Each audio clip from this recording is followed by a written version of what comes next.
agenda do Compliance Officer hoje. Então, para moderar esse painel, gostaria de chamar o Eloy Riso Neto, que é partner da KLA. Desculpa.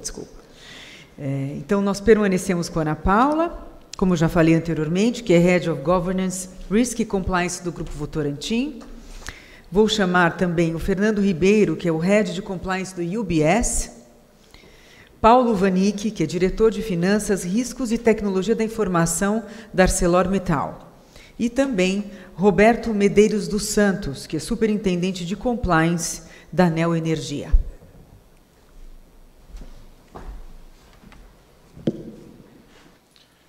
Bom dia a todos. É uma verdadeira honra para mim participar desse evento e moderar esse painel. Eu participo de diversos eventos de compliance ao longo dos anos, e o do ano passado me chamou muito a atenção. Eu acho que é um dos principais eventos de compliance que a gente tem no Brasil hoje em dia, e por isso é com muita honra que eu aceitei o convite de moderar esse painel. Além disso, eu consigo enxergar muitas caras conhecidas na plateia e dá para ver que temos um grupo super seleto e qualificado aqui hoje.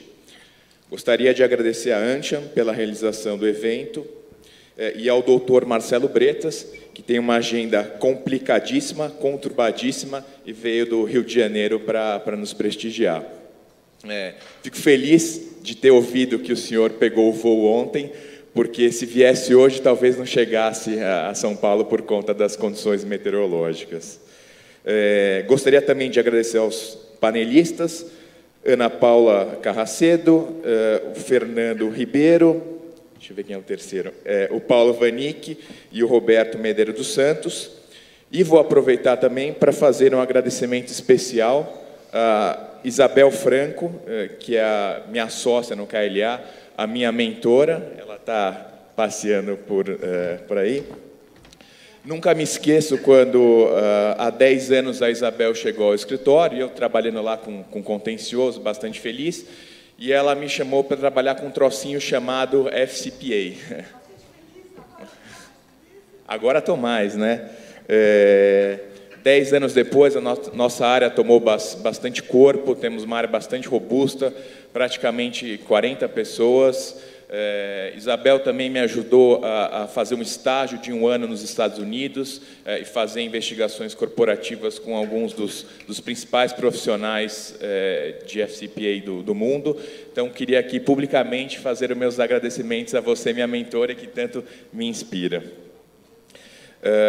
E, por fim, gostaria também de agradecer a todos os participantes desse evento e, desde já, pedir a todos que façam perguntas, tá?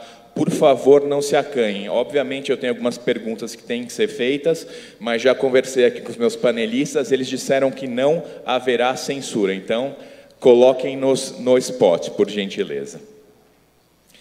E aí vamos, então, ao nosso painel, e o que eu pediria é que cada um de vocês se apresentasse, por gentileza, e falasse um pouquinho sobre o tema para a gente aquecer e depois entrar nas perguntas. E acho que a gente pode começar com a Ana Paula, que já está aquecida, né? Em tese, aquecida como moderadora. Como painelista, a gente entra numa outra seara. Bom, eu estou na Votorantim há 6 anos. As práticas de compliance do grupo, elas vêm bem antes da minha entrada. Mas a gente vem num desafio, ano após ano, de como os painelistas do painel anterior falaram, cada vez que você acha que você está mais próximo de um programa robusto, uma série de coisas acontecem, novas formas de fraude, de corrupção, de delitos, de condutas não adequadas. Então, a gente tem que, como compliance officer, correr atrás, buscar essas melhores práticas e trazer todo um universo de coisas para dentro das companhias. A Votorantim é uma empresa diversificada, ela investe em negócios que vão do cimento, metais, alumínio, energia, até o suco de laranja. Então, a gente teve que reestruturar nosso modelo de compliance em linha com o novo modelo de governança, para que cada compliance officer pudesse dar mais foco dentro dos seus mercados. E, como eu falei, como todos, estamos aí sempre atualizados, tentando entender as novas regras e analisando os impactos de cada uma delas no nosso negócio. Fernando? Bom dia a todos. É uma alegria ver um evento como esse, porque já estou trabalhando em compliance desde 2004, em banco sempre. E compliance em banco é um pouco diferente de compliance em empresas. Não que empresas não seja importante ou não, mas banco tem uma prevenção à lavagem de dinheiro, uma preocupação com isso inerente à atividade bancária que é extremamente difícil e importante de ser feita. E eu fico feliz de ver um evento como esse, desse tamanho, porque a primeira reunião de compliance que eu tive em 2004, perto da Febraban, dava para fazer a reunião na mesa do bar, porque devia ter 4 pessoas, 5. Ninguém sabia nem o que era compliance. A grande discussão na época se ia chamar a área de compliance ou de cumprimento ou de cumprimento, como era em espanhol, ou qualquer outra coisa. Fico feliz de ver tanta gente nisso e... Só para vocês terem uma ideia de como o banco é complexo nisso, quando que foi me perguntado aqui, quando a gente implantou a área, compliance em banco já existe há décadas, mas o compliance em banco antes era normativo, está cumprindo a norma, não está cumprindo a norma, sim ou não, binário. Até que, no atentado das Torres Gêmeas nos Estados Unidos, uma pergunta besta apareceu no ar, lá, tipo, você conhece seus clientes? Porque o que se descobriu? Que até o curso de pilotagem que os terroristas usaram foi financiado por uma financeira local e tudo mais. O dinheiro que foi usado para financiar o atentado passou por bancos. Então, banco, chegaram à conclusão óbvia, mas que ninguém falava, que é um conduíte em todas essas atividades terroristas, em todas essas atividades ilícitas. E essa pergunta simples, tipo... Você conhece seu cliente? Nenhum banco sabia responder direito. E mesmo que conhecesse, o que você faz com essa informação? Então, as áreas de compliance em banco foram implantadas há pelo menos 2 décadas, mas o grande desafio de bancos e o grande desafio dessa parte de prevenção à lavagem de dinheiro, prevenção ao financiamento ao terrorismo, é conhecer o seu cliente. Ou seja, parece simples, mas não é. Conheça seu cliente, conheça seu fornecedor, e uma vez que eu conheça onde eu ponho essa informação, e uma vez que eu ponho essa informação em algum lugar, o que eu faço com ela? Então, é um desafio interessante, porque isso foi começado há anos atrás. Eu trabalhava, na época, no Banco Real, fui diretor de compliance do Banco Real durante muito tempo, que era o ABN AMRO, um banco holandês, e o banco ABN AMRO foi o primeiro banco a sofrer o que lá fora chama-se de Cease and Desist Order. Lá o sistema regulatório é um pouco diferente. Quando você recebe uma dura de um regulador, você recebe uma punição tipo esse assunto requer sua atenção imediata. Se isso não é feito, você recebe um Cease and Desist Order, que é tipo pare ou caia fora, mas é uma ordem. E, uma vez que isso não seja cumprido, vai para o Ministério Público e se chama Deferred Prosecution Agreement, que aí já sai da esfera do regulador e vai para o Ministério Público.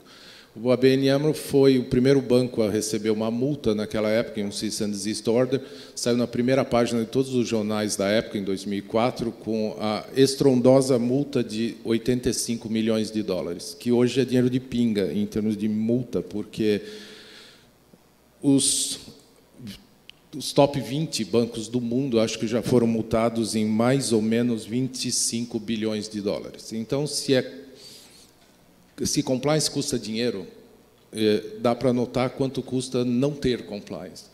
E vou passar a palavra aos outros, mas é importante notar que banco tem uma atividade que todos nós aqui, porque todo mundo aqui tem conta em banco, banco tem uma atividade primordial no ajuda a combate à prevenção à lavagem de dinheiro, a terrorismo e a condutas de compliance, porque ele é o conduíte que torna isso impossível ou torna isso possível caso não seja feito da maneira correta.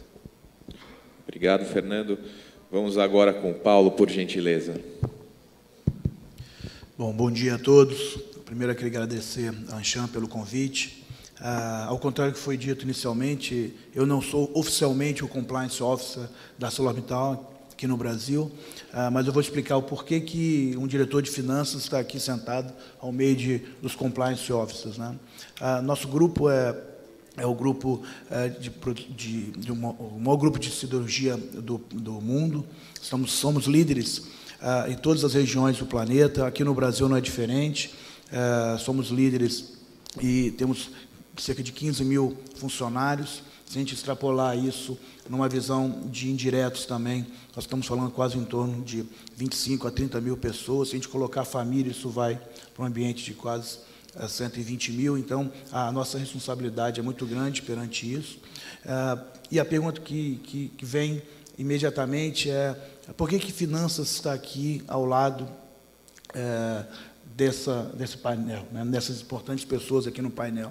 E essa é uma discussão que a gente trouxe logo no início do nosso modelo, primeiramente naquela visão de que precisamos ter num programa de compliance objetividade, mas também independência.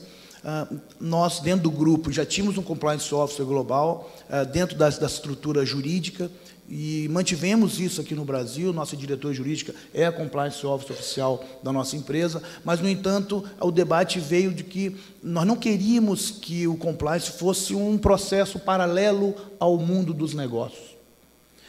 A gente queria que o compliance fosse, de certa forma não, desculpa, mas de total forma, embutido, intrínseco ao dia a dia da operação. E, nesse sentido, nós tomamos a decisão de trazer o guarda-chuva de gestão de riscos dentro da governança, do gerenciamento de risco e do compliance, propriamente dito, para a estrutura do CFO.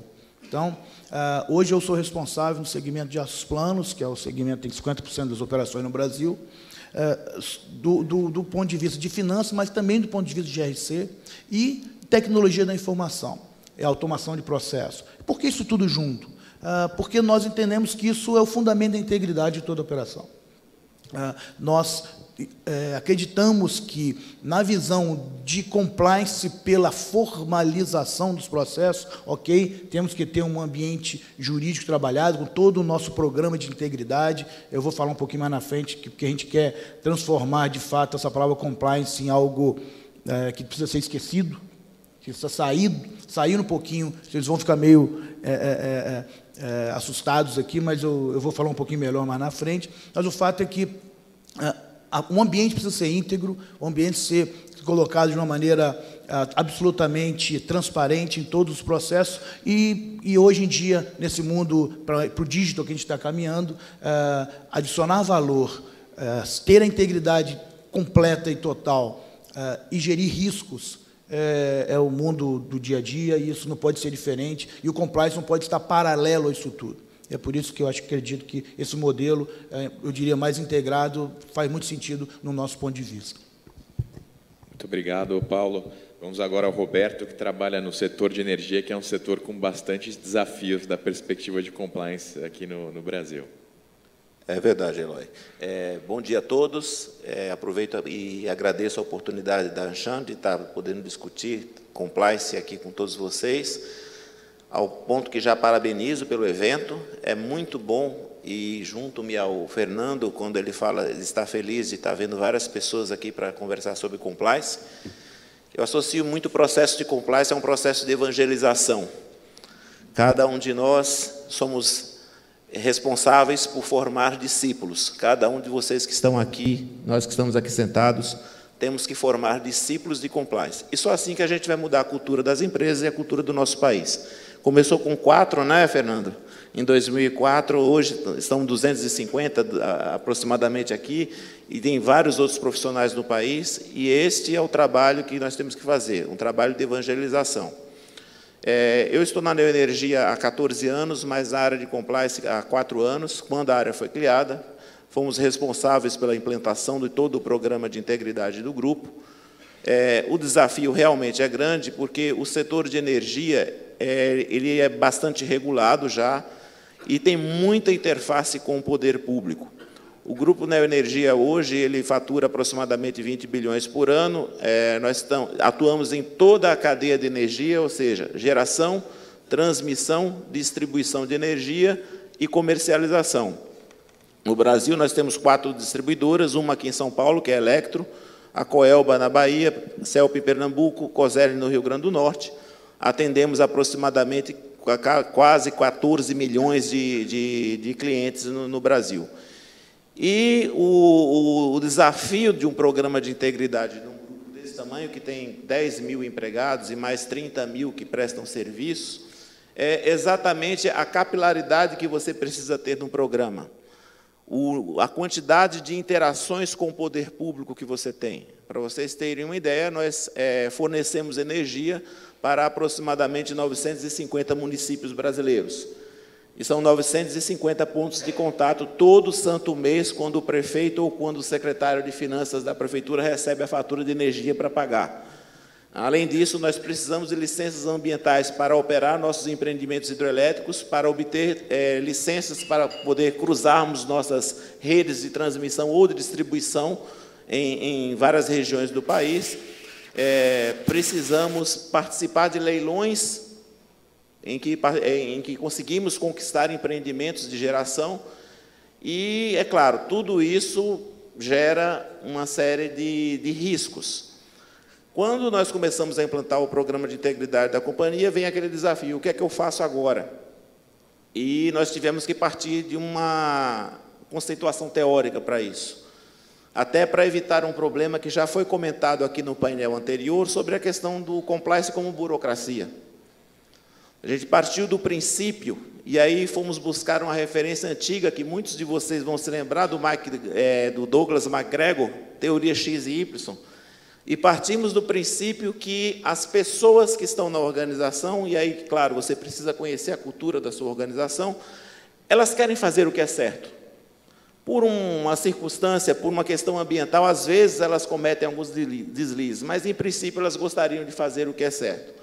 Partindo deste pressuposto, a gente cria um programa de integridade que parte da ideia de confiança. Nós temos que confiar nas pessoas. Quando você confia nas pessoas, você precisa de normas menos rígidas. Você consegue dar mais flexibilidade normativa, porque você começa a convencer as pessoas, e aí é um trabalho de formação cultural, de que aquilo é o certo a fazer e há uma razão para isso.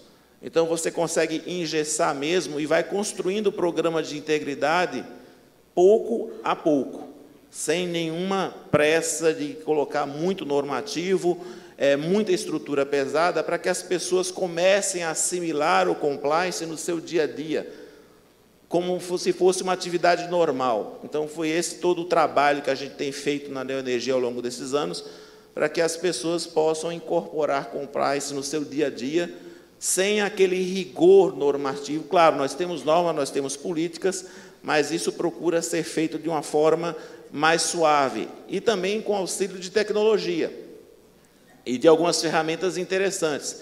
Só 2 exemplos aqui rápido para vocês. Por exemplo, nós temos uma política de brindes e presentes.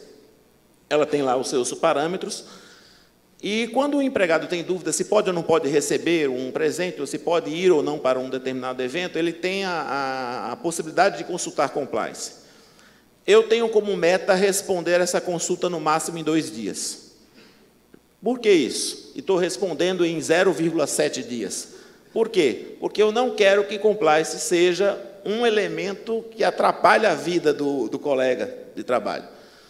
Outra situação, contratos financeiros. Hoje, todos os bancos, e o Fernando pode me dizer isso, colocam uma série de cláusulas anticorrupção para quem vai tomar empréstimo, e dizendo: você garante isso, você cumpre aquilo, e por aí vai. A área financeira com a área jurídica encaminha para nós, para ver se nós podemos aceitar aquelas cláusulas. Eu respondo isso sempre no mesmo dia. A ideia é justamente não criar qualquer tipo de barreira ou de perda de carga no processo da companhia. Isso faz com que compliance no dia a dia acabe entrando no ritmo da organização, entre no ritmo das pessoas e não seja uma burocracia. Muito obrigado, Roberto. De uma certa maneira, você já entrou em alguns dos tópicos que a gente vai abordar hoje. Gostaria de perguntar para o Fernando. Fernando, quando que a sua empresa, na verdade o banco, ele implementou a sua área de compliance, e quais foram os seus maiores desafios na implementação e, obviamente, na melhoria rotineira do seu programa de compliance? Bom, como eu disse, a área de compliance no banco já existe há muito tempo, existe há mais de 20 anos. Entretanto, a forma de fazer compliance mudou drasticamente depois do atentado terrorista nos Estados Unidos. Desde então, qual é o maior problema do banco? Ou dos bancos, não preciso nem falar do banco que eu trabalho, mas dos bancos em geral, é conhecer os seus clientes. Esse é o mais difícil de bancos. Primeiro, porque tem milhões de clientes. Segundo, porque tem uma série de peculiaridades em banco que não tem empresa, porque vai desde aquela época da mentalidade que alguém... A época, quem me dera ainda, tivesse cheque, alguém passava um cheque, o cara falava, me dá sua carteira de identidade, a pessoa se ofendia com isso, como se isso fosse uma ofensa, e, no fundo, se assegurar esse tipo de procedimento, se assegura fraude. Hoje em dia, o estimo, não é um número oficial, mas o número de fraudes eletrônicas no Brasil deve estar por volta de 2 bilhões de reais ano.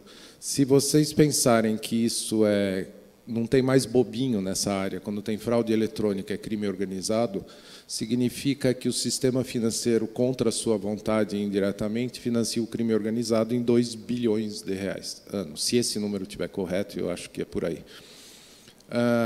De toda forma, a área de compliance foi implantada, o maior desafio era mudar o nível de conhecimento de todos os clientes do estoque. O novo é fácil, alguém vai abrir uma conta, eu faço as perguntas que eu tiver que fazer, mas o que eu faço em relação ao estoque? A gente está falando de milhões e milhões de contas. Como atualizar esses dados, onde colocar a informação, e o que é mais importante, o que fazer com a informação. Porque é muito legal fazer pergunta para o meu cliente, um monte de pergunta, conheço ele a fundo, ponho numa gaveta e fecho e acabou. O que eu faço com aquela informação? Como eu transformo informações qualitativas em quantitativas na hora de fazer prevenção à lavagem de dinheiro? Então, o maior desafio que teve em todos os bancos foi cuidar do estoque. O segundo maior desafio é interno, é disseminar a cultura de compliance. Para vocês terem uma ideia, nas casas onde eu trabalhei, e nesta que eu estou não é exceção, foram definidos alguns cursos obrigatórios para todos os funcionários. Todo mundo tem treinamentos diferentes em todas as áreas, treinamento que são devidos em uma área, mas não são devidos em outra, mas o banco definiu 25 treinamentos que são obrigatórios. O que acontece quando você não faz o treinamento obrigatório? Você recebe uma advertência em 30 dias, em 60 o chefe, em 90 a rua. Não tem nenhuma discussão sobre o assunto. Ou seja, não fez... A gente tem que tomar cuidado quando define que um treinamento é obrigatório, porque senão cai em descrédito. Uma vez que definam-se quais são os treinamentos obrigatórios, não existe a opção de trabalhar-se no UBS sem que seja cumprido o treinamento obrigatório. Então, a disseminação da cultura de compliance é um desafio. Cuidar do estoque de clientes existentes é o segundo desafio. E terceiro seria, basicamente, achar e encontrar a tecnologia adequada para lidar com a massa de dados tão grande quanto existe em bancos hoje em dia. Perfeito, obrigado. Paulo, e na ArcelorMittal, como que foi a implementação do seu programa de compliance? Quais os seus desafios de dia a dia? Bom, nós temos o programa completo de compliance, transformando já há algum tempo num programa também completo de integridade. Nós temos a visão da nossa empresa ser a siderúrgica mais admirada do mundo. E quando a gente fala mais admirada, essa palavra tem uma conotação muito forte. Admiração significa percepção. E percepção é algo que a gente é abstrato. Então, se a gente quer ser percebido como a siderúrgica mais admirada, nós temos que ter alguns quesitos, alguns valores totalmente entranhados na nossa concepção, no nosso negócio. Então, surge daí toda a discussão. Então, a parte formal, eu não queria ficar me atendo aqui a essa parte formal do programa, treinamentos online, essas coisas tudo que a gente tem, mas eu queria trazer um ponto de reflexão de que, como eu comentei anteriormente, a questão do compliance, ele precisa... Eu vou fazer uma analogia, já que eu tenho também um pouquinho desse chapéu da tecnologia, da informação, eu vou fazer uma analogia um pouquinho com o digital. Hoje se fala, tudo que a gente vai ver digital para cá, indústria 4.0, smart factory, etc. Quando a gente olha a nossa vida há 10 anos atrás, a gente percebe que hoje o dígito tomou conta de tudo praticamente, né? E ainda é extremamente ínfimo o que vem por aí em termos de tecnologia. Nossa vida vai se transformar em digital por completo. Então, quando a gente vai falar de digital, essa é uma palavra que não vai mais aparecer, porque tudo vai ser digital por natureza. Então, trazendo esse conceito, eu vou fazer só uma analogia com... Nós estamos discutindo sobre a implantação de uma sala de crise, isso há 2, 3 anos atrás, lá na empresa, e foram listados vários componentes que uma sala de crise devia ter: televisão, fax, telefone, acesso remoto e direto, sem o backbone do modelo convencional. E a gente foi perceber que o aparelhinho de telefone hoje tem tudo isso numa coisa só. Então, uma sala de crise só precisa ter telefone celular, que, por sinal, liga também, né, para alguém. O fato é que, hoje em dia, essa transformação está global, está totalmente entranhada. Então, quando a gente for falar de digital, daqui a 2, 3, 10 anos, vai estar tudo digital. Então, o digital por digital vai ser a normalidade da vida. O que eu quero fazer essa analogia com compliance.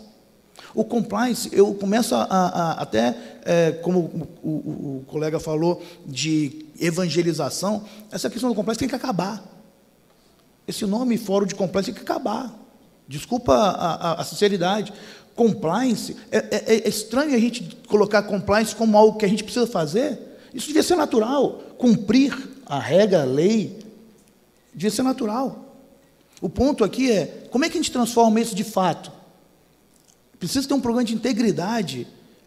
Nós não precisamos mais contratar pessoas com skills, com competências. Isso a gente treina.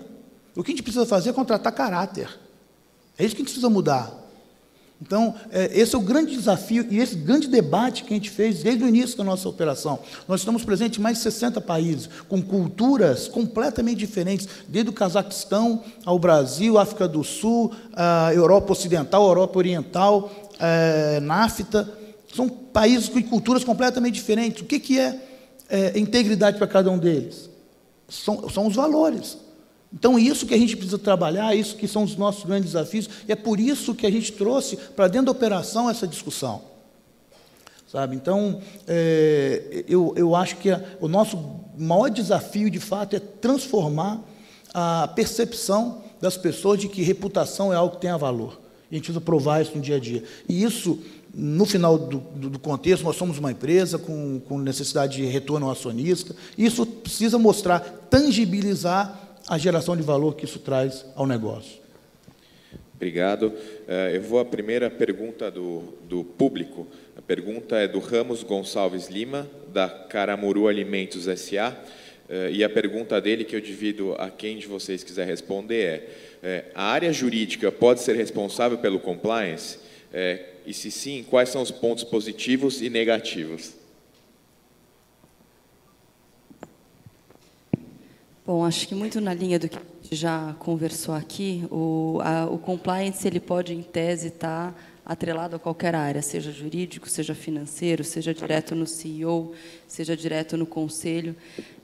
A questão é que, não importa onde ela esteja, sempre vai existir um possível conflito para quem ela reporta. Ainda que a gente tenha, de fato, a missão de, talvez, acabar com a palavra compliance e trazer mais integridade, por outro lado, compliance não é só integridade. Compliance também é um arcabouço regulatório gigantesco que muda a cada dia e que traz para as empresas novos desafios.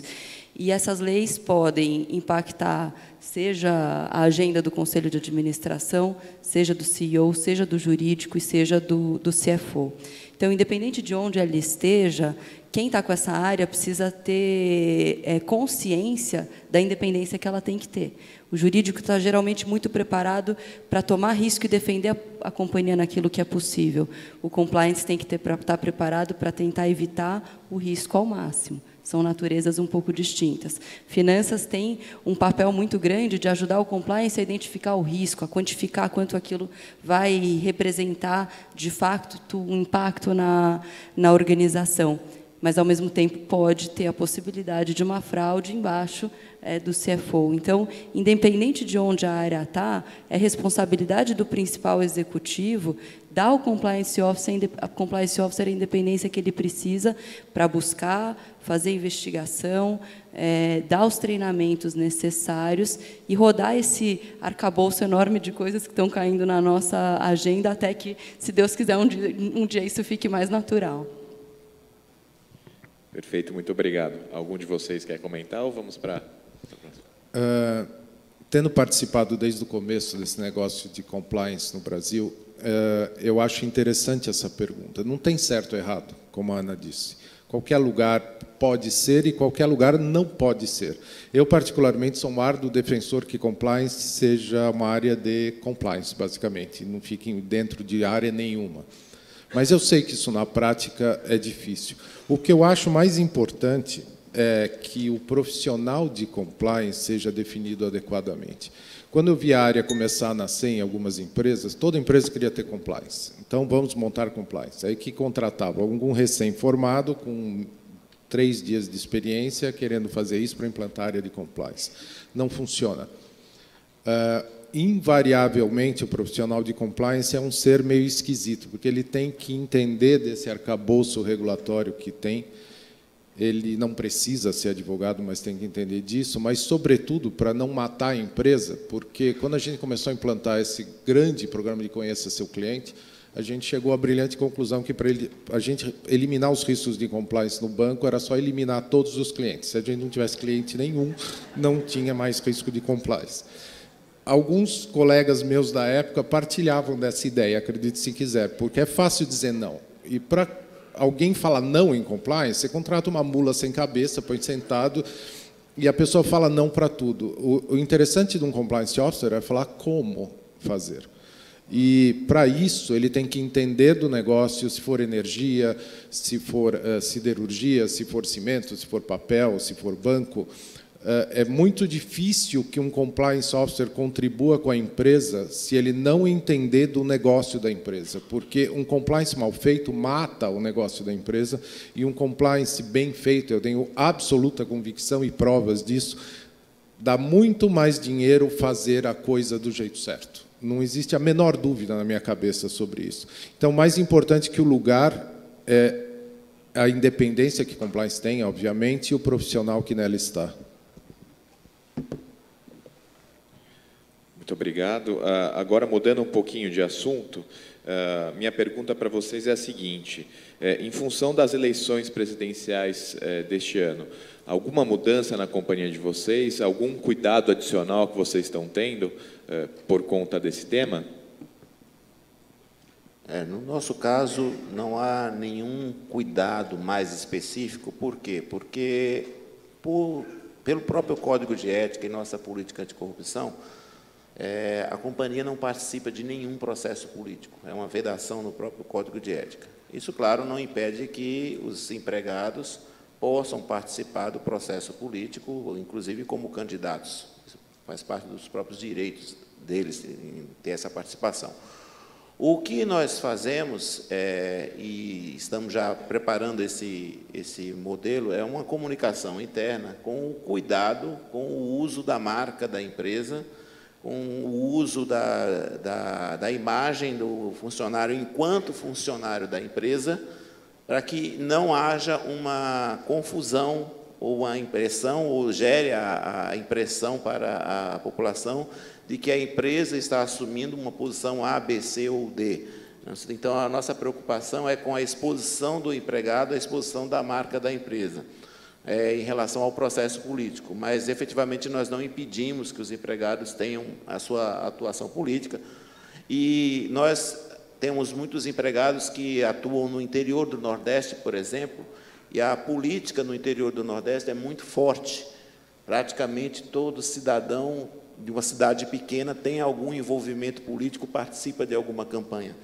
Então, a gente tem que respeitar esses aspectos culturais e apenas blindar a empresa exatamente naquele risco que poderia impactar, que é a questão do risco de imagem, a percepção da população em relação à participação da empresa enquanto uma empresa que esteja patrocinando ou esteja favorecendo algum candidato específico.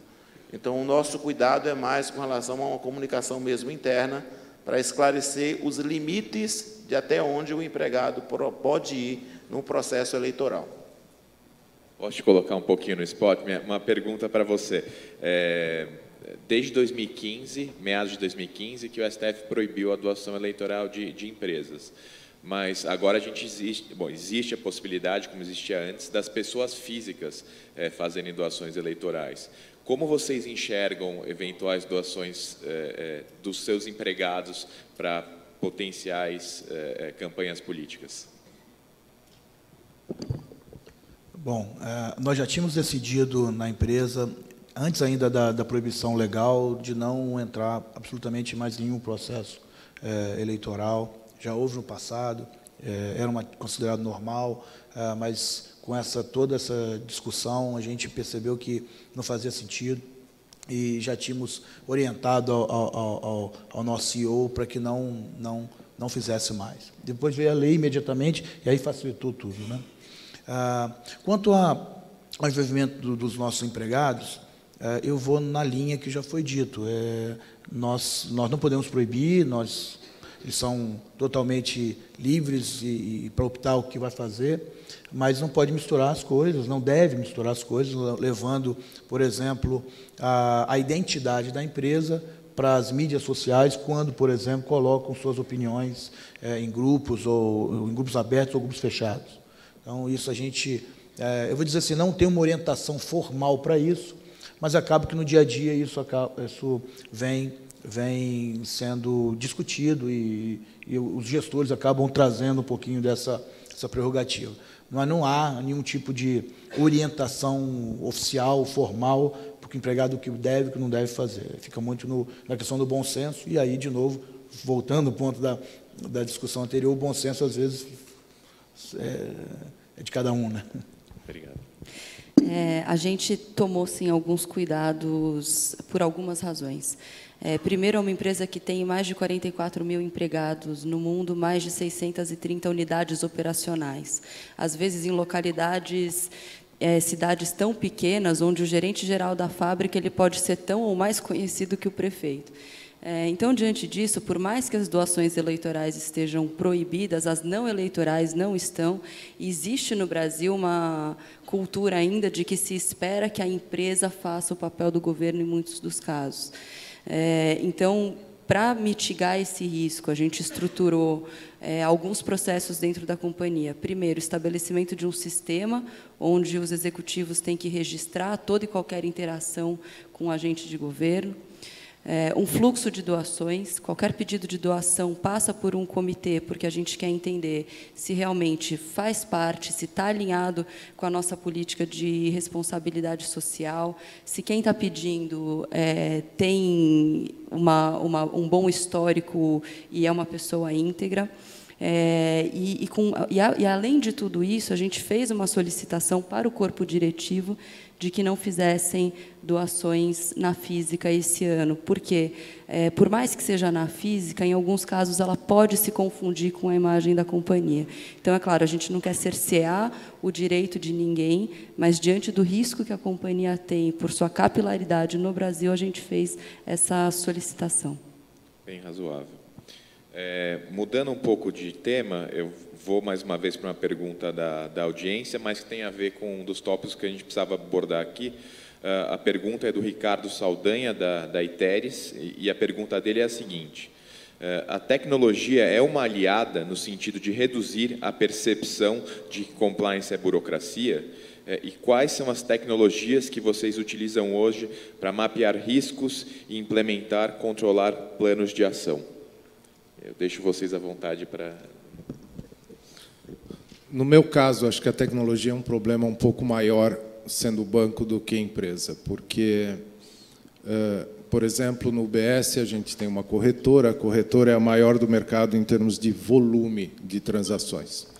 Quando a gente fala em volume de transações, a gente fica pensando em bolsa de antigamente. Bolsa era eu comprando uma ação e vendendo uma ação, ou 100 ações, ou 200.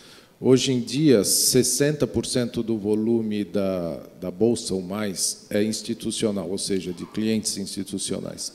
E segundo, desse volume, 70% é via robô, é tudo automatizado. Então, se você colocar uma ordem grande, o próprio robô quebra essa ordem em vários pedaços, acha a hora melhor para colocar a ordem, ou vender, ou comprar, etc. O grande desafio que a gente tem em bancos é ter tecnologia que controle o volume de transações bancárias que cresce hoje. Então, sim, a tecnologia é um aliado, sim, a tecnologia... Aliás, não existe forma de monitorar transações bancárias que não envolva tecnologia, é impossível fazer manual. E os volumes envolvidos são tão elevados, a gente fala de milhões, milhões e milhões de transações, como eu acho entre as milhões e milhões de transações aquela que está errada. Então, esse é o grande desafio e a calibragem permanente, porque, certamente, o juiz Marcelo Breta sabe, o crime organizado, se bobear, entende mais de banco do que eu em 30 anos. Eles têm pessoas que sabem tudo que tem em banco. Então, a nossa preocupação é calibrar os sistemas de certa forma que evolua antes do crime organizado e seja preventivo. Sim, a tecnologia é a única forma de fazer isso sem que a gente mate um negócio.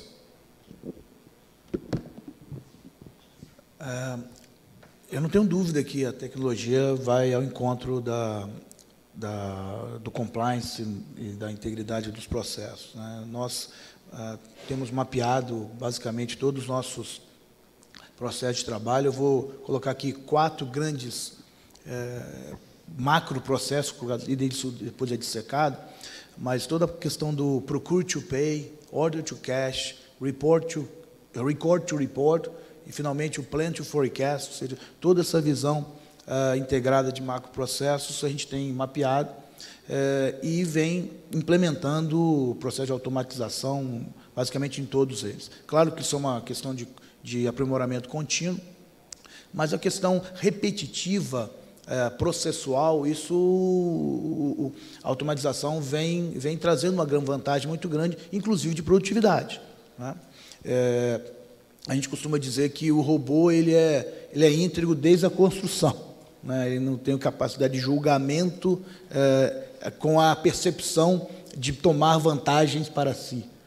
Então, isso é uma grande vantagem. Por outro lado, a gente dá às pessoas um ambiente de trabalho mais voltado ao exercício da análise do julgamento, ao invés do processo operacional, que eventualmente aí poderia ter algum tipo de abertura para um ilícito.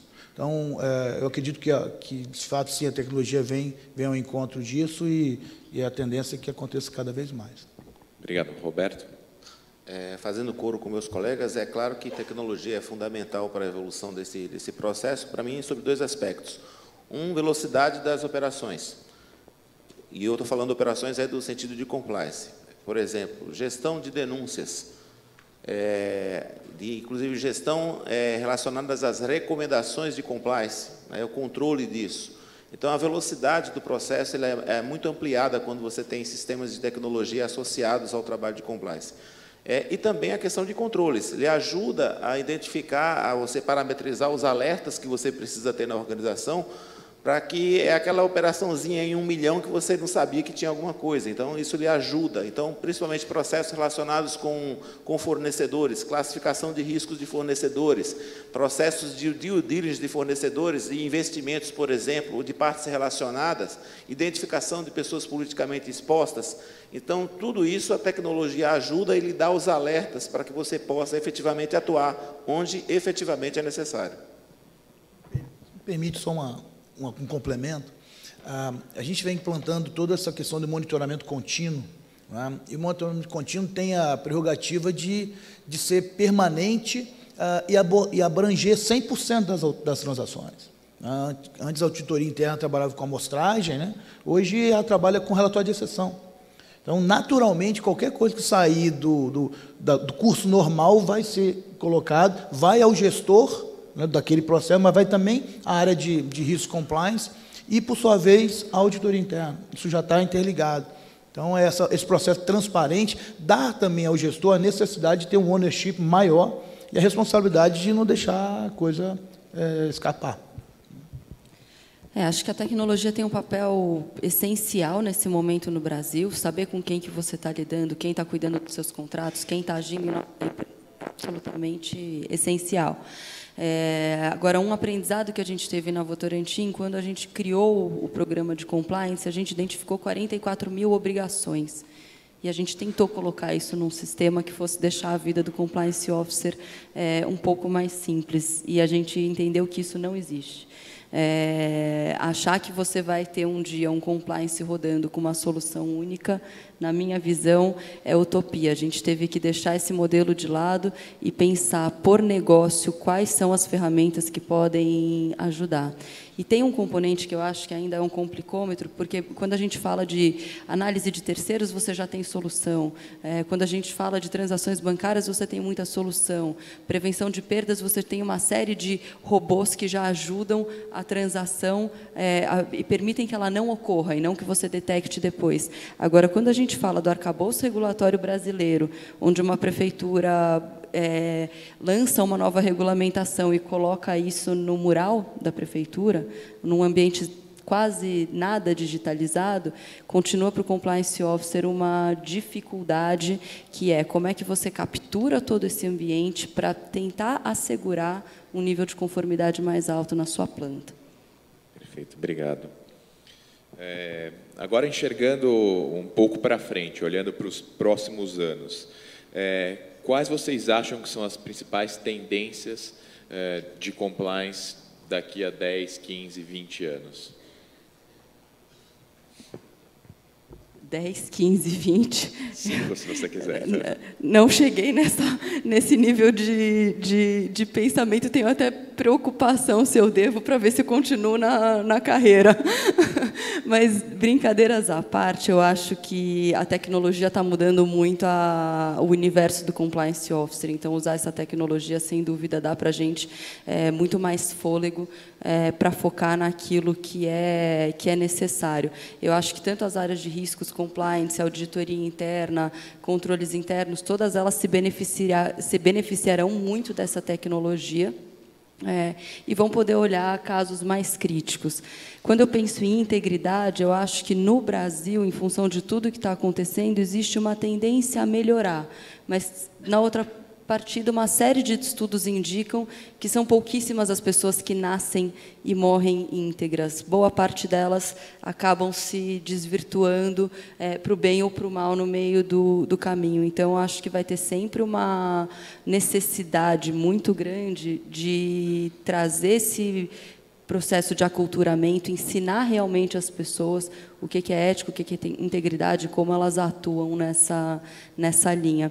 E, para concluir o raciocínio, sem uma melhora no arcabouço regulatório, sem uma desburocratização nas leis, vai ficar muito difícil a gente diminuir o tamanho do escopo e de recurso que compliance necessita. Obrigado. Algum de vocês? Pensar 15 ou 20 anos eu acho difícil, mesmo porque, como já disseram, a médio prazo estaremos todos mortos, né? Mas eu acho que compliance vai depender basicamente de duas coisas: a parte interna das empresas e conscientização. Fiquei assustado com esse seu comentário, que todas as pessoas se desvirtuam no meio do caminho. Eu sou mais otimista com isso. Mas eu acho que o arcabouço legal é fundamental. Eu acho que, quando a gente começou a fazer compliance, no caso do Banco Real, lá atrás, a gente falava sozinho, porque não tinha nenhum arcabouço legal que assim o exigisse. Hoje em dia já existem normas mais pesadas do Banco Central, mais pesadas da CVM, a própria Anbima como autorreguladora, a FEBRABAN, e leis federais que nos ajudam a fazer. Ou seja, quanto mais duro for o arcabouço legal e houver consequências para quem não o cumpra, mais fácil é a vida do compliance officer, porque uma das coisas que a gente via aqui é que, por mais boa vontade que você tivesse de fazer as coisas certas, não acontecia nada com ninguém. na parte de compliance. Eu estou falando que é o que eu entendo e eu não sou advogado. Eu estou falando da parte de gestão de consequências. Então, o que eu vejo no futuro é realmente ainda bem, uma maior consequência do não cumprimento de normas de compliance e as empresas, de uma maneira de iniciativa própria, ou, porque não há opção, vão seguir essa linha de fazer as coisas da maneira correta. Obrigado. Vou tomar a liberdade de fazer uma pergunta para o Fernando. A gente estava discutindo, antes do painel começar, o fato de que, principalmente na indústria bancária, a gente enxerga multas vultuosas, mas a gente não enxerga executivos indo para a cadeia.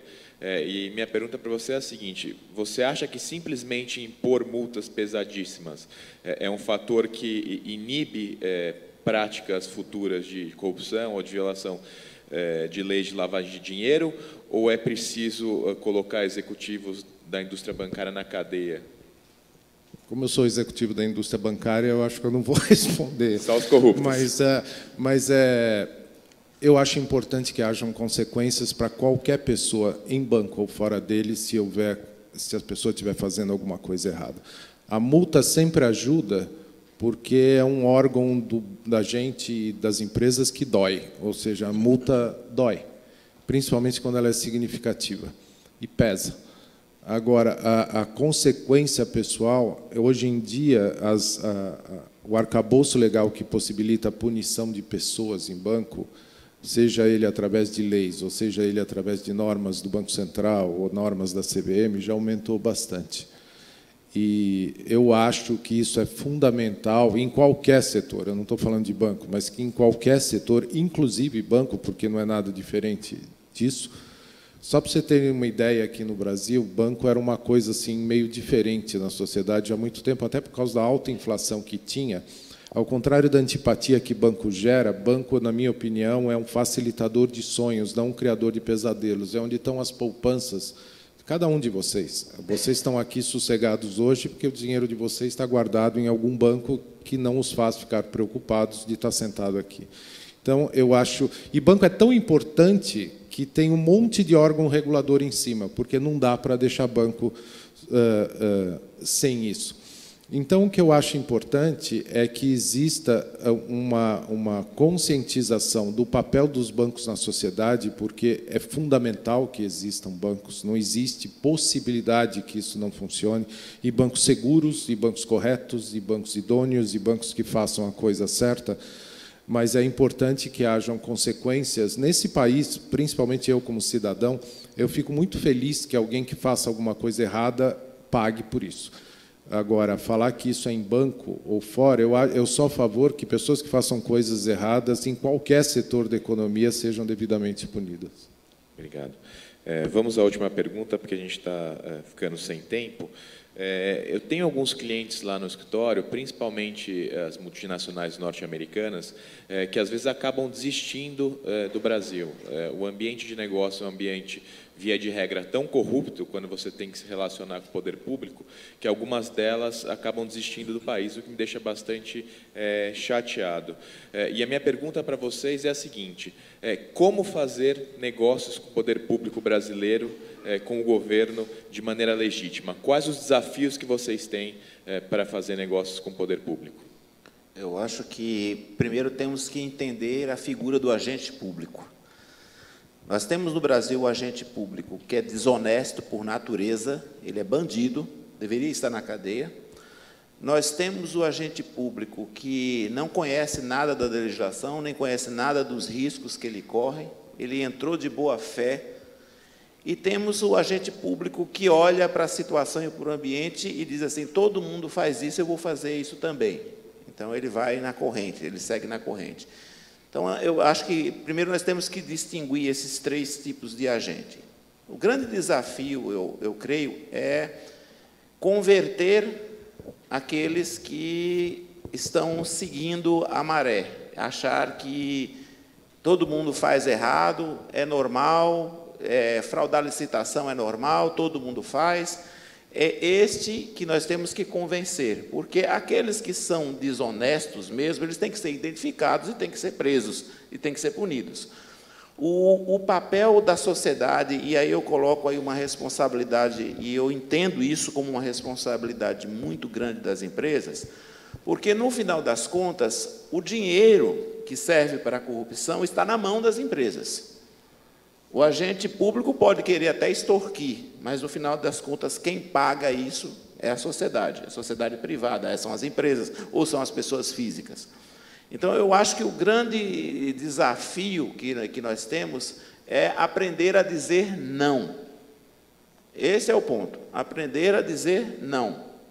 Aprender a utilizar os mecanismos que hoje já temos no país de denunciação, de levar a questão ao Ministério Público, de criar mecanismos que impeçam o acesso ou o assédio do agente público. Então, por exemplo, na nossa empresa, nós temos que negociar todo santo mês com prefeituras que atrasam pagamentos de energia. E há a tendência de alguns gestores públicos de querer um favorecimento indevido. Aí a empresa fica naquela, se eu não fizer isso, eu não recebo o pagamento, aí o executivo da área fica preocupado. Meus índices de arrecadação vão cair, eu não vou atingir meu objetivo. Primeiro ponto, dentro da companhia nós colocamos uma regra, que está inclusive no Código de Ética, que ninguém vai ser responsabilizado, punido, vai ter seus objetivos prejudicados, se não atingirem uma meta por questões relacionadas à integridade. Então, isso dá uma tranquilidade para os gestores, de fazer a coisa certa. Segundo ponto, nós nunca participamos de qualquer reunião com agentes públicos, sem ser dentro da empresa ou dentro do local de trabalho dele. E nunca vai uma pessoa sozinha. Nenhum pedido de agente público para patrocinar festinha, patrocinar determinado tipo de evento, é como a Ana Paula falou, há um comitê de análise para ver a pertinência daquilo. A gente aprendeu a dizer não. E os agentes públicos já começaram a perceber isso. Então, esse é um processo difícil, né? É um processo lento, mas que nós é que temos que fazer esse dever de casa, aprender a dizer não.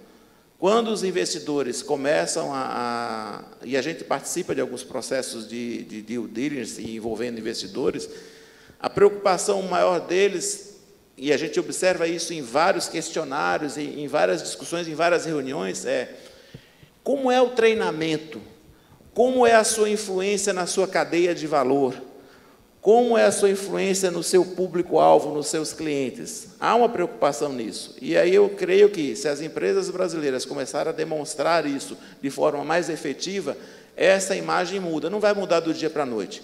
Nós demoramos 30 anos para chegar ao abismo que chegamos. Se você for comparar até os índices de corrupção da Transparência Internacional, você vê que, ano a ano, o Brasil vai piorando. Não foi do dia para a noite isso. Também não será do dia para a noite que nós vamos conseguir a nossa redenção. Infelizmente, o nosso tempo se esgotou. Se for bem rapidinho, ok, senão a organização vai me matar aqui. Tá bom. Eu sou do Espírito Santo, sou capixaba, e no Espírito Santo, há 20 anos atrás, nós vivíamos a era da corrupção total. Tínhamos corrupção entranhada no Poder Executivo, Legislativo, Judiciário. A Lava Jato de hoje, no Espírito Santo, já era pinto o que estava acontecendo lá. E, na ocasião, alguns empresários locais se juntaram e criaram uma entidade empresarial forte para dizer não de forma conjunta. Então, é esse ponto. Nós criamos o Espírito Santo em Ação, quando nós capixabas, hoje eu sou da diretoria do Espírito Santo em Ação, e nós trabalhamos em 3 eixos. Primeiro, educação. Então, estamos trabalhando na educação em todos os níveis, obviamente não universitário, até o não universitário, focando na escola de tempo integral para as crianças, mudando a percepção e trazendo conceitos de ética, integridade, coletividade, trazendo um propósito de vida para aquelas crianças, para que elas se transformem em pessoas diferentes para o futuro. Segundo, é a formação de novas lideranças. As lideranças também precisam trabalhar isso para que os novos empresários não entrem nesse caminho. Porque o caminho do uso dos não diferenciais competitivos, se você tem um diferencial competitivo, use, acesse, use e transforme isso em valor adicionado. Porque senão você usa de licitude, porque você não tem. Então você devia ser expelido do mercado. E o terceiro, e não menos importante, é a gestão pública, a excelência na gestão pública. Então, trabalhando isso de forma intensa, nós tivemos, assim, uma mudança absurda do ambiente de negócio do nosso Estado. Hoje o Estado é um Estado que tem as contas equilibradas, claro que é brasileiro como todo outro e tem todos os problemas do Brasil, mas a transformação que houve de 20 anos para cá no Estado do Espírito Santo, eu convido os senhores a conhecer um pouquinho. É muito diferente esse ambiente de negócio e nós estamos trabalhando justamente isso. É claro que tem muito e muito caminho pela frente, mas eu acho que precisa se juntar para dizer não. Eu estou totalmente de acordo com vocês. Muito obrigado.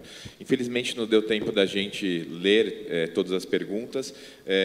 Ana, Fernando, Paulo, Roberto, muitíssimo obrigado pela rica discussão. E aí eu coloco vocês à disposição de quem fez as perguntas e não teve as respostas para procurarem vocês durante o coffee break. Estamos às ordens para conversar. Muito obrigado a todos pela participação.